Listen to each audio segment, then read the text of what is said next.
আমি জানতাম যে আমার প্রিয় মানুষকে অন্যজনের সাথে দেখলে সবচেয়ে বেশি জ্বলে, অথবা আমার ভালো দেখে আমার প্রিয়জনদের বা আমার আত্মীয় স্বজন পাড়া প্রতিবেশীদের জ্বলে, কিন্তু আমি ভুল জানতাম। কারণ সূর্য যা জ্বলা মানে সূর্য মানে কোনো নাম না, সূর্য যা জ্বলা জ্বলছে, এই সূর্যের কাছে আর কেউ জ্বলতে পারছে না। বহু প্রজাতি মানুষ দেখা যায়, তার মধ্যে একটা প্রজাতি হচ্ছে প্রেমী প্রজাতি। এই গরমে কি করে তারা গায়ে গা লাগিয়ে প্রেম করে? আমার যদি গায়ে কেউ গা দেয় আমি তার হাত থেকে ছুঁড়ে ফেল দিই বা ছুঁড়ে ফেল দিই, কিন্তু ওরা যে কী করে এই গরমের মধ্যে প্রেম করে আমি তাই ভাবতে পারছি না। আমার মতে এই গরমে আমার সবার ব্রেকআপ করে নেওয়া দরকার। নিজের পার্টনারকে বলো দয়া করে আমাকে এসি কিনে দাও, না আমার সঙ্গে একটু দূরত্ব বজায় রাখো। আজ পর্যন্ত আমাদের বাপ ঠাকুর দ্বারা আমাদেরকে জ্ঞান দিয়ে এসছে, তোরা কি জীবনে করেছিস? আমরা হেঁটে স্কুলে গেছি, আমাদের সময় ব্যাগ ছিল না, আমাদের সময় সাইকেল ছিল না, আমাদের সময় এই ছিল না, আমাদের সময় ত্যান ছিল না, এরকম বহু জ্ঞান দিতে শুনেছে। কিন্তু আমরা বুক ফুলি বলতে পারি যে তোমরা কি টানা 20 দিন 43 ডিগ্রি তাপমাত্রায় থাকতে পেরেছো? পারোনি। আমরা পেরেছি। যদি না পারতাম তাহলে এতদিন মানে বেঁচে থাকতে পারতাম না, কবে মরে যেতাম। আরে গরমকালে বিয়ে, ভাই তোদের কি মানুষ? সিরিয়াসলি তোরা কি মানুষ? গরমকালে যেখানে মানুষ একটু এসি ছাড়া থাকতে পারছে না, গরমকালে যেখানে একটু ফ্যান ছাড়া ভিডিও শ্যুট করতে গিয়ে আমি ঘেমে যাচ্ছি, এই গরমকালে থানা যখন বিয়ের সামনে যোগ্যতা হয়, সেই যোগ্যর সামনে বসে যখন বিয়েটা করতে, তোরা কী করে বিয়ে করিস? কী এমন হচ্ছে? শীতকালে আরেকটু অপেক্ষা করতে কী হয়? আরেকটু অপেক্ষা, তোরা গরমকালে বিয়ে না করে শীতকাল পর্যন্ত অপেক্ষা করতে কী হয়? এই গরমে মানে এরা অন্য ঘুরে যে তোরা বিয়ে করিস কী করে গরমে? कंट्रोल कंट्रोल কুল কুল কুল। দেখুন ভাই, আমি কিন্তু এই পণ যৌতুক এসবের বিরুদ্ধে, কিন্তু যদি আমার বিয়েতে আমার বউকে মানে আমার শ্বশুর তার নিজের মেয়েকে ভালোবেসে একটা এসি দিতে চায়, বা ভালোবেসে একটা বলে যে ঠিক আছে আমার মেয়ের সুবিধার জন্য তোমার ঘরে একটা এসি লাগিয়ে দিব, মানে আমার জন্য না, সে তার মেয়ের ভালোর জন্য এসি দিতেই পারে, কিন্তু আমি কিন্তু পণ টন আমি নিই না।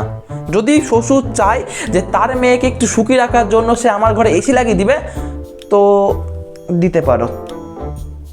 আইফোন হোক বা অ্যান্ড্রয়েড, এই গরমে যেভাবে ফোন হিট হচ্ছে ভাই, আমার মনে হচ্ছে দেশলাই কাঠি না কিনে এই ফোনের যদি আমি দেশলাই কাঠিটা লাগাই আগুন ধরে যাবে। এই মানে ফোন দিয়ে ইস্ত্রি করা হচ্ছে, এমন গরম হচ্ছে ফোনে গরমে। আর যারা নিজের বাপের পকেট চুরি করে আইফোন কিনো কিস্তিতে, মানে ইএমআই, তাদেরকে বলছি তোদের গরম ফোন কেমন গরম হচ্ছে রে, দেখ। তো মানে বাবাকে এরকম কষ্ট করে জোগাড় করতে হয় টাকাটা, সেই টাকাটা নিয়ে তোরা ইএমআই আইফোন কিনছিস, ঘরে নাই নুন, ছেলে হবে মিঠুন, দেখ। আর এই গরমে আইফোন কেমন গরম হচ্ছে, আইফোন বা অ্যান্ড্রয়েড ফোন কিন্তু ভাই হেভি গরম হচ্ছে। এই নিয়ে একটা সুযোগ বলছি, সাবধানে থেকো। ফোন কিন্তু গরমের পরে ফোন বাস করে, তাই বলছি নিজের গার্লফ্রেন্ডের সাথে দূরত্ব না রাখো, কিন্তু ফোন থেকে দূরত্ব একটু রাখো গরমে। আর ফোন যখন বেশি গরমে যায় ফোন ঘাটা বন্ধ করে কিছুক্ষণের জন্য নিজের ফোনটাকে একটু রেস্ট দাও, কারণ বাপের দিয়ে একটাই জীবন, যদি মরে যাও তাহলে জীবনটাই শেষ। একটা ফোন বাস করে মানুষ মারা যায়, হ্যাঁ যায় না বল, মানুষ মারা যায়। কি গরম পড়েছে রে মাইরি! আরে গরম হবে নাই বা কেন? কাটার মতো তো মানুষের কাছে অনেক কিছু ছিল, চুল ছিল, দাড়ি ছিল, যদি তারা সময় না পেয়ে তোরা মাথায় কি গাছ কাটতি, তা তো তোরা কাটিস নি।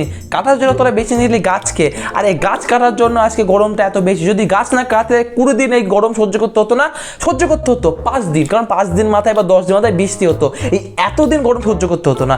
তাই বলছি গাছ না কেটে পারলে গাছ লাগা, কারণ গাছ দরকার। ঠিকই তো আছে, গাছ কাটলো, তোমরা তো গাছ লাগাও না, তোমরা গাছ কাটো। এই যারা গাছ লাগে গাছ কাটে, গরম বুঝ, এবার বুঝ, আরও কিছু না, এরকম করে গাছ কাটতে থাকো, আরও গরম পড়বে। 2025-26 আসছে, আরও গরম পড়বে। এখনও সুযোগ আছে, কাটা বন্ধ করে লাগানো দরকার, মানে গাছ।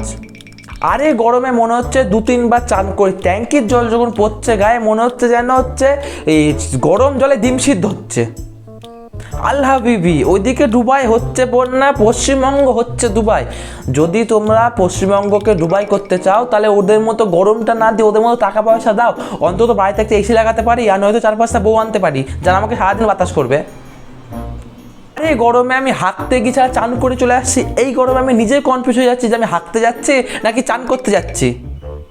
আর এই সময় কালবৈশাখী ঝড় হয়, তো কোথায় কালবৈশাখী, কোথায় বৃষ্টি? মনে হচ্ছে কালবৈশাখীকে কোনো মিউজিয়াম থেকে দেখে আসতে হবে ওকে গিয়ে, মানে পুরো বিলুপ্ত হয়ে গেছে কালবৈশাখী। এই গরমে নচিকেতা একটা গান মনে পড়ে, তুমি আসবে বলে আকাশ মেঘলা বৃষ্টি এখন হয়নি। তো আমার একটাই প্রশ্ন, ঘাটের মরা ওঠ কে যে আসার জন্য এখন বৃষ্টি হচ্ছে না? ঘরের ফ্যানটা যদি একটু বন্ধ করি মনে হচ্ছে যেন জ্যান্ত চুল্লির মধ্যে ঢুকে যাচ্ছি।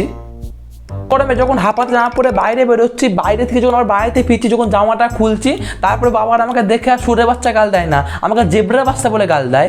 শুধু গায়ে কোনো জায়গায় সাদা, কোনো জায়গায় কালো। এই গরমে তোমরা যদি নাচ শিখতে চাও তাহলে কিছু করার দরকার নেই, খালি পায়ে চলে যাও তোমার বাড়ির ছাদে, তা ধিন ধিন তা ঠিক নাচ শিখে যাবে। এই গরমে ট্রাফিক পুলিশ যাবার আলাদা এনার্জি, রোদের মধ্যে দাঁড়িয়ে ডিউটি করছে। এর মধ্যে বা কিছু ট্রাফিক পুলিশ আছে যারা এতটা এনার্জি বেশি, তাদের একটু এনার্জি কম, তারা ওই যে হেলমেট ছাড়া গাড়ি দেখে তাদেরকে ধরে গাছতলায় নিয়ে গিয়ে 500 টাকার হাওয়া খাচ্ছে।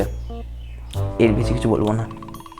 এই গরমে কিছু হোক না হোক, জানি না সরকারি স্কুলে ছুটি দিয়েছে না দেয়নি, কিন্তু এই গরমে সরকারি স্কুলে ছুটি দেওয়া দরকার। ভাই 100 জনের মাথা পিছু 4টে ফ্যান, মানে 25 জনের মাথা পিছু একটা ফ্যান, মানে জেলখানার থেকে তারা বেশি কষ্ট করে যা সরকারি স্কুলে এই ফ্যানের অবস্থা যা। তাই এই গরমে কিছু হোক না, সরকারি স্কুলে ছুটি দেওয়া দরকার। আর এই গরমে এটিএমটা আমাদের আছে প্রভুর মতো, ঈশ্বরের মতো। এই গরমে যখন সাইকেলে করে পড়তে যাই, পড়ে থেকে বাড়ি আসার সময় একটু যে এটিএমের এসিতে ঢুকতে পারি, স্বর্গ সুখ। এই গরমে এটিএম এসে আমাদেরকে যে সুখ দেয়, এই সুখ আমাকে কেউ দিতে পারবে না।